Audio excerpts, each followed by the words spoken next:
Hey, here's a quick video.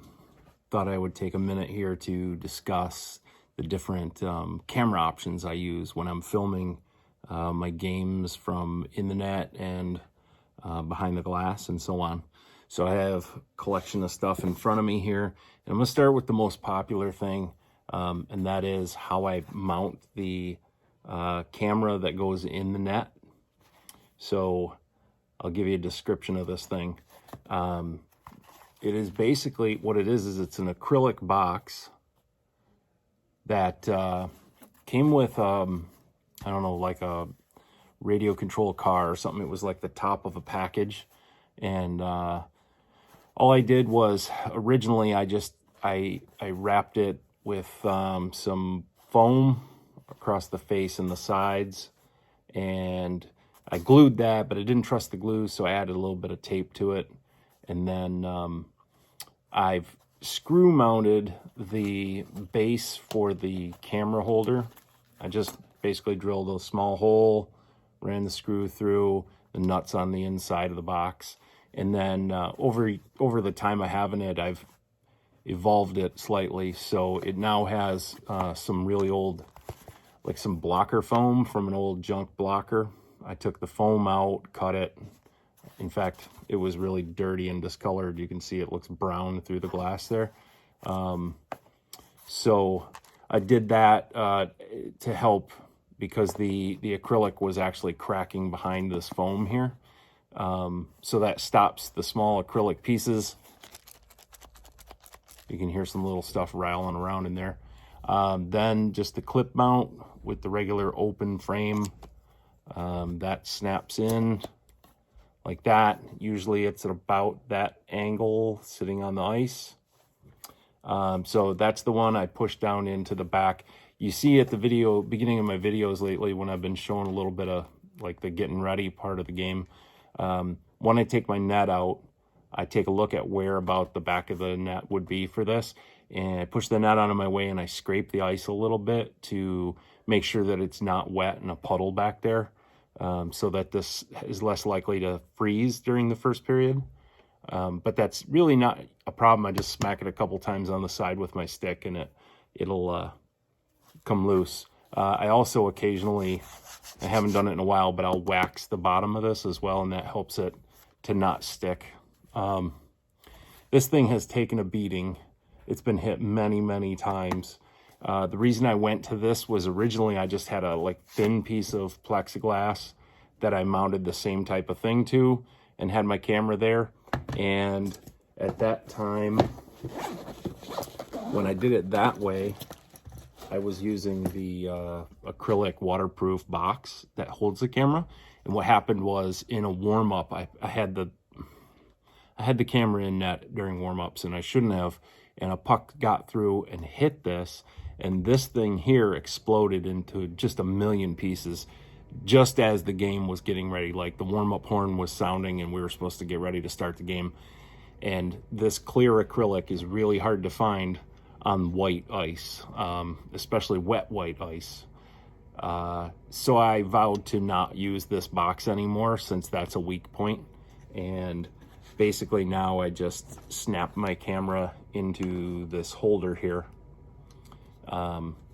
Exposed camera.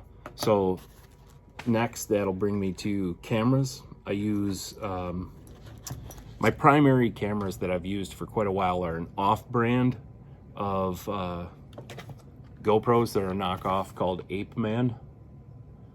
Get them on Amazon. They're cheap. They're anywhere from, on sale, like sometimes $59 to $80 roughly, and that's for the 4K action camera.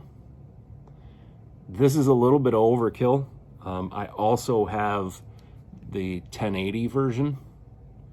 And when I say it's overkill, I don't record in 4K, so it's not necessary. I happen to have a bunch of cameras now, and I have a little bit of both. But originally I was thinking, like, I'll go 4K because it's going to look great, and it's really slow to download and slow to edit them and slow to compile into a video and file size is enormous. So, and really it's not all that noticeable. So 4K is overkill. I think the 1080, they still sell it. It's usually like around 40 bucks or something. These cameras come with a holder, a case that has a whole mess of accessories, more stuff than you'll ever need. I don't ever use 99% of the stuff that comes with them. So then I use a Joby suction mount, and I just put, this is like the only accessory I use out of those kits really, is the mounting adapter here and the holder. This is what I use for mounting on the back of the glass, and I mount mine on the outside. That's why a lot of times there's puck marks and stuff in the way, and these are more likely to get hit. I have a lot of video clips where pucks hit the glass like right there. So I put them on the outside, and technically it's against the rules to mount them on the inside of the glass. I do love this thing. I've tried a couple different things. These are like 20 bucks. I think I got this off either Best Buy or Amazon. But they suction really well. And then you turn this little red dial and it locks it on. And then to remove it, you turn the dial, pull this little tab, and it pops right off the glass. They're pretty solid. They don't wiggle around. So the little hinges in these ball joints are really good. But this is what I mount. Typically I'll mount one of these on the outside of the glass, and I'm probably going to get into doing both ends of the rink now. Considering doing a little bit less with maybe the in-net video. I'm not sure yet. That brings me to what I converted to using for in the net. I used to use these Ape Mans because they're cheap. Just so you know, like I have one completely dead one that I'm trying to remember. It's something to do with like the power button. It did get hit. The face of the camera popped off. There's a real thin edge there. That face popped off. When I snapped it all back together, this button doesn't function proper. So I ended up having to replace that. One's retired, but it came with 2 batteries. So those are 2 batteries that work with, you know, all the other cameras I have. And I have one more that took a hit, and the same thing happened. The face popped off, but I was able to snap it back together and it works fine. But in that, I've switched to now a GoPro Hero 4, and this I bought used on eBay. I think I did a like make offer at like 60 bucks, and it came with a couple accessories. It works really well, but the reason I switched to this is because of the wireless mic.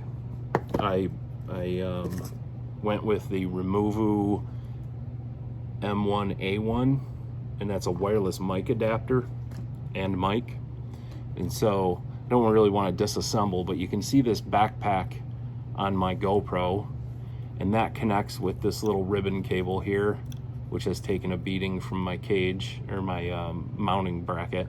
But it plugs into the 2 USB ports here, and this is a Bluetooth receiver that the Bluetooth lapel microphone connects to like instantly. You turn this on, they're connected, and then when you start recording, this is using the mic input signal from the USB port on the GoPro. I haven't had any problems really with that. By the time, like if I get pulled for an empty net, for an extra skater, you know, 3rd period, that's my close bench.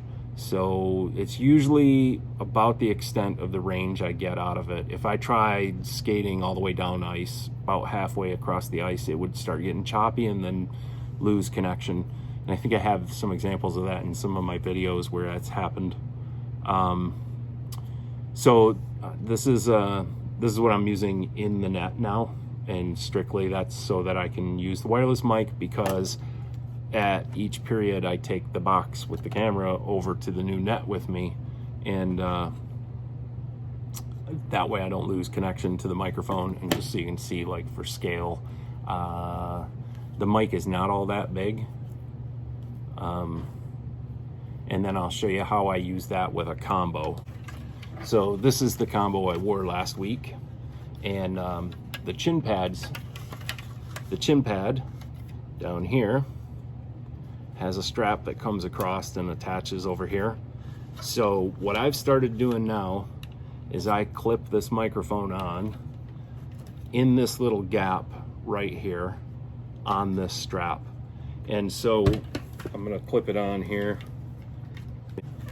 And so there you can see, that's what it ends up looking like when I'm in net. And then the squeaking that we heard in a couple of videos is because I think the face of that plastic is rubbing against the cage, the metal of the cage, and it's causing that squeaky. Especially I noticed that when I'm talking, it's going like that, and it's making that sound.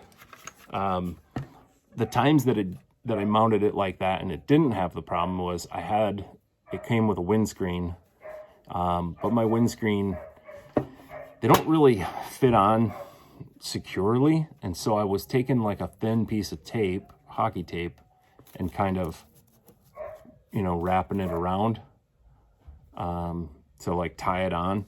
But I've destroyed the windscreen, and now I'm either gonna have to make a new one or buy a new one. So that's the microphone that works with my GoPro. It has to be one of the older GoPros because of the type of USB port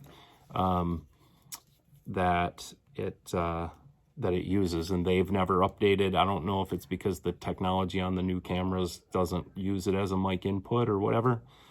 I really don't know. Along that lines, just a few things. I've bought, the company sells a little 2-port desktop charging base. And it comes with 2 batteries. And so I have 2 of these little charging stations that came with extra batteries as well. So I always have good fresh batteries. I use 32 gig, I think they're class 10 micro SD cards, usually SanDisk. Holds, like I mount this on the back of the glass. Usually it's like the beginning, first couple minutes of the 3rd period of the game before me. And I hit start and put it there. That way I can go finish getting dressed. And it usually, without any problem, the battery will last for the rest of that game, Zamboni time, my full game, Zamboni time. And then for me to go back to my dressing room, get out of my gear, usually take a shower, get dressed, go back out to the rink and grab the camera off the glass, and it'll still be recording. So the battery life is really, really good on these. There is a, in the settings on all of these, including the GoPro, I have turned up, I think it's considered like the white balance setting. And I've got that cranked up like 3 notches from, like if it's at 0 as a default, I think I have it at like +3. And what that does is it creates a little bit brighter. These cameras have a hard time on an ice rink because of the white surface ice and the bright lights. It'll come out kind of dim looking if you leave it at the stock setting. So I crank that up and it brightens up the picture a bit. And even then, mine are still a little bit dark looking compared to, real world. But when you look at them sometimes I'll adjust that in editing, but not always. And then I've got so many of these things that this one here, I put my own foam in, made a pattern and cut it out so I can hold 4 of the knockoff cameras and the GoPro with the backpack and the wireless mic and 8 extra batteries. And so that's my travel kit. I took that. That's what all my cameras were in securely for the trip to Finland. Anyway, hopefully you get some ideas here. If I can, if everything's still available, I'll try to put some links in the description of the video in case you want to find where to buy this kind of stuff. It won't be affiliate links. I don't make any money on this, but if I can share where you can buy these cameras, this is the trick. You just have to make your own little base. I like this because pucks never really hit, 3 inches up off the ice, 4 inches, whatever that is. They hit here quite a bit. Every 5-hole goal, hits this box, it seems like. and sometimes it'll spin around or whatever, and you just straighten it out when you slide that puck out of your net. But you just got to make something like this. It's lightweight. It's easy for me to pick it up. I grab it just like this with my blocker hand, set it on my glove cuff pretty much, and skate down to the other side of the ice. I may make some changes to this. I'm going to try experimenting with a couple new designs because this one's really beat and I don't know where to find another little acrylic box. So I may make some experimental attempts at new boxes, but this thing works great. And hopefully, if you're looking to do your own videos, this will help you out. If you like the video, please make sure you hit the subscribe button and then the little bell notification, and share it with your friends. Thanks.